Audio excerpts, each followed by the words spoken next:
Srila Bhaktivedanta Swami Prabhupada ki jai. Srila Bhaktivedanta Swami Prabhupada ki jai. Now please join me now as we chant the names of Krishna together. জাতির জনক বঙ্গবন্ধু শেখ মুজিবুর রহমান যেই বাংলাদেশ গড়েছেন সেই বাংলাদেশের হাল ধরেছেন জননেত্রী মাননীয় শেখ হাসিনা। ইসকন যে আন্দোলন করছে বাংলাদেশ সরকারের বিরুদ্ধে নয়, ইসকন যে আন্দোলন করছে শেখ হাসিনার সরকারকে শক্তিশালী করার জন্য। আসসালামু আলাইকুম, আশা করি সকলে ভালো আছেন। আজকে যে বিষয়টা নিয়ে কথা বলতে ভিডিও বার্তায় চলে আসলাম সেটি হলো বাংলাদেশে এখন বেশ কয়েকটি প্রশ্ন জনমনে দেখা দিয়েছে, বেশ কয়েকটি নাম জনমনে ঘুরপাক খাচ্ছে।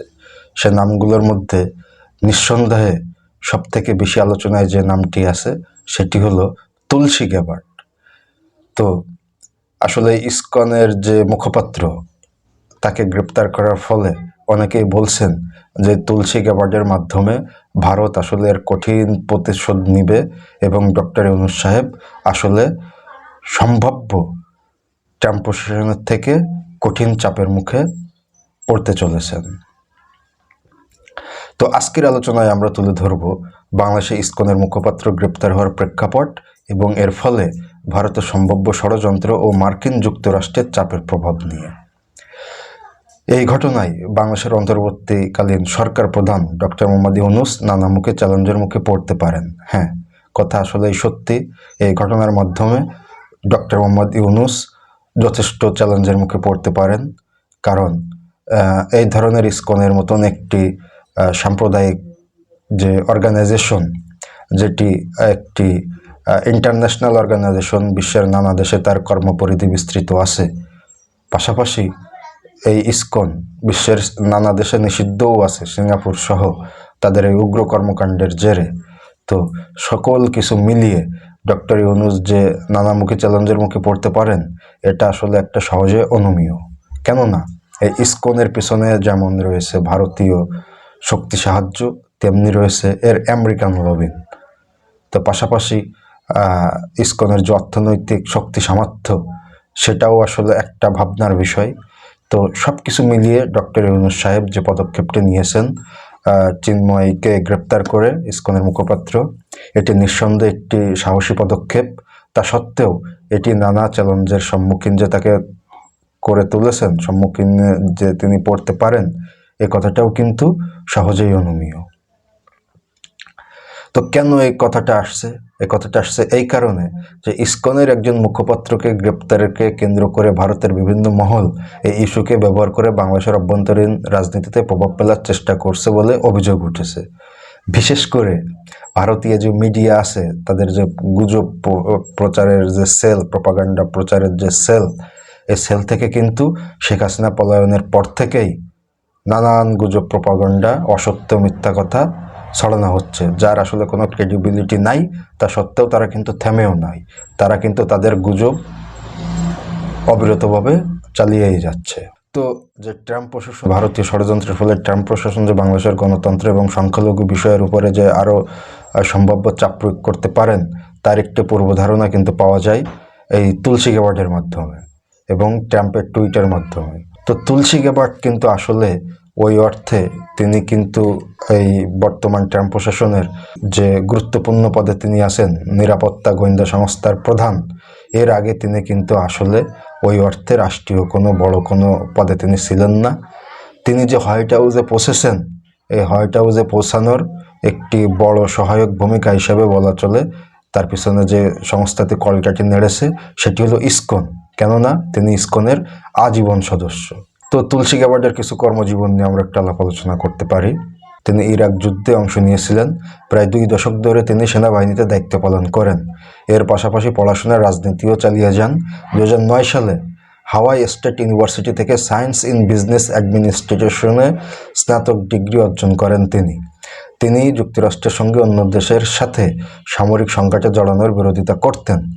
2022 সালে প্রেসিডেন্ট জো বাইডেনের বিরুদ্ধে বর্ণবাদী বিরোধী, জিনিসটা একটু মাথায় রাখতে হবে, বর্ণবাদী বিরোধী কর্মকাণ্ডের অভিযোগ এনে ডেমোক্রেটিক পার্টি ছেড়ে রিপাবলিকানের সঙ্গে আতাত করে যোগ দেন ফক্স নিউজে।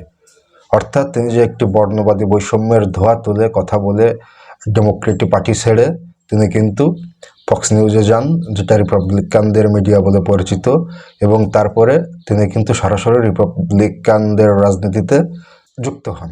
এবারের নির্বাচনে গত অক্টোবরে উত্তর ক্যারোলিনায় ট্রাম্পের সমাবেশে যোগ দেন তুলসী। এমনকি হ্যারিসের বিরুদ্ধে ট্রাম্পের প্রস্তুতিতেও বিশেষ ভূমিকা পালন করেন তিনি। অতীতে জাতীয় গোয়েন্দা বিভাগের কর্মকর্তাদের মতো কোনো বিশেষ অভিজ্ঞতাই নেই তার, সরকারের কোনো শীর্ষস্থানীয় পদেও ছিলেন না কখনো। এরপরও তাকেই জাতীয় গোয়েন্দা সংস্থার প্রধান হিসেবে নিয়োগ দিয়েছেন ট্রাম্প। মানে এটাই একটু ভাবনার বিষয় যে আসলে তার কোনো অতীত অভিজ্ঞতা না থাকলেও গোয়েন্দা বাহিনীতে তিনি আসলে যুক্তরাষ্ট্রের যে 17টি গোয়েন্দা সংস্থা রয়েছেন বর্তমানে তিনি সমস্ত গোয়েন্দা বাহিনীর প্রধান, সমস্ত সংস্থার প্রধান।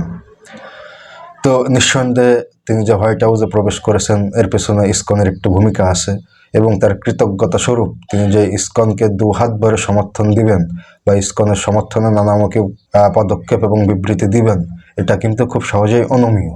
যার কারণেই মূলত বলা হচ্ছে যে ডক্টর মোহাম্মদ ইউনূসের অন্তর্বর্তীকালীন সরকার এখন একটি কঠিন ডেঞ্জার জোনের মধ্যে পড়ে গিয়েছে।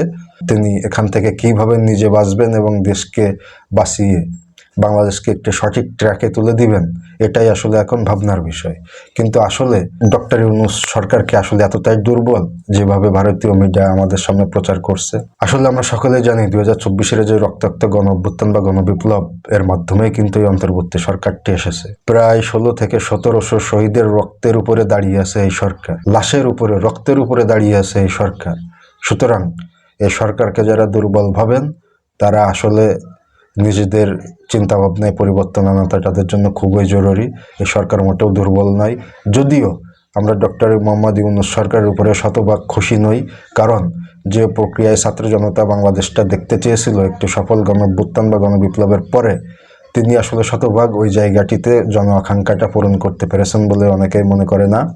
ব্যক্তিগতভাবে আমিও মনে করি না।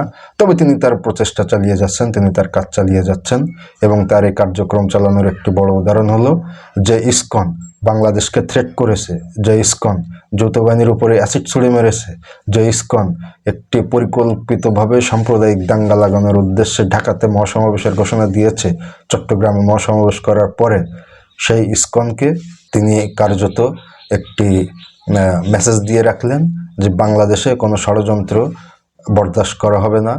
ভারতীয় কোনো ক্রিয়ানক শক্তি হিসাবে বাংলাদেশে তারা যদি তাদের কার্যক্রম পরিচালনা করতে চায়, এটা বাংলাদেশ আসলে কোনোভাবেই মেনে নেবে না। এটা আওয়ামী লীগের আমলের নতজানু বাংলাদেশ নয়। এই নতুন বাংলাদেশের মেরুদণ্ড শির দ্বারা সোজা আছে, এবং আমরা মেরুদণ্ড শির দ্বারা সোজা রেখেই ভারতের সাথে সম্পর্ক এগিয়ে নিতে চাই। এই মেসেজটি কিন্তু ডক্টর মোহাম্মদ ইউনূস দিয়েছেন ইসকনের মুখপাত্রকে গ্রেপ্তার করে। তো এই ইসকন আসলে এত সাহস, তার যে এত শক্তি, এটা আসলে ইসকন সঠিক পথে আছে নাকি ইসকন বোকামি করছে, এটা আসলে অনেক আগেই বলেছিলাম আমি আমার পূর্বের ভিডিওতে, যে ইসকন আসলে যেটা করছে এর মাধ্যমে ইসকন নিজের পায়ে নিজে কোড়াল মারছে। ডক্টর ইউনূস নিজের পায়ে কোড়াল মারছেন না, তিনি সঠিকভাবেই আছেন। তিনি জন আকাঙ্ক্ষা বাস্তবায়নের প্রচেষ্টা চালিয়ে যাচ্ছেন, যদিও তিনি এই কাজে শতভাগ সফল এখনো হতে পারেন নাই, কিন্তু তিনি সেই রাস্তা ধরে এগিয়ে যাচ্ছেন। এবং ডক্টর ইউনূস তিনি যে বাম্পের ব্যক্তিত্ব, তার কাছে এই তুলসী গ্যাবার্ড, নরেন্দ্র মোদী এগুলো আসলে কিছুই না। এবং ডক্টর ইউনূসের শক্তি হলো, পায়ের তলার মাটি হলো বাংলাদেশের ছাত্র জনতার এই যে শহীদ, যে ছাত্র জনতা, এই শহীদের লাশ, শহীদের রক্ত, গণ অভ্যুত্থানের ম্যান্ডেট নিয়েই ডক্টর ইউনূস কিন্তু ক্ষমতায় বসে আছেন। সুতরাং তাকে এতটা অসহায় ভাববে যারা, তারা আসলে নিজেরাই বোকা, এবং যারা এই নিয়ে বিনিয়ে ঘুর পথে যে ইসকনকে সমর্থন করছেন, যে এখন ইসকনকে এভাবে ইসকনের উপরে চড়াও না হলেও হতো, বা এর মাধ্যমে ভারত বাংলাদেশের সম্পর্ক খারাপ হওয়ার সম্ভাবনা তৈরি হয়েছে ইত্যাদি ইত্যাদি বলে যারা ঘুরপথে ইসকনকে আসলে সমর্থন করার প্রচেষ্টা চালাচ্ছেন, তারা আসলে ঘুরপথে নয়, তারা আসলে সরাসরি ফ্যাসিবাদের দোষর। তো আমি মনে করি ডক্টর ইউনূস সাহেব সঠিক পথেই আছেন, বাংলাদেশ সঠিক পথেই আছে। যে বা যারা বাংলাদেশ বিরোধী কার্যক্রম করবে, বাংলাদেশের স্বাধীনতা এবং জন আকাঙ্ক্ষার বিপরীতে অবস্থান নেবে, তাদেরকে নিশ্চিহ্ন করে দেওয়া হবে। এটাই হলো বাংলাদেশের মূল কথা, মূল দর্শন, এটাই হলো নতুন বাংলাদেশের মূল আকাঙ্ক্ষা। সকলে ভালো থাকবেন। আসসালামু আলাইকুম।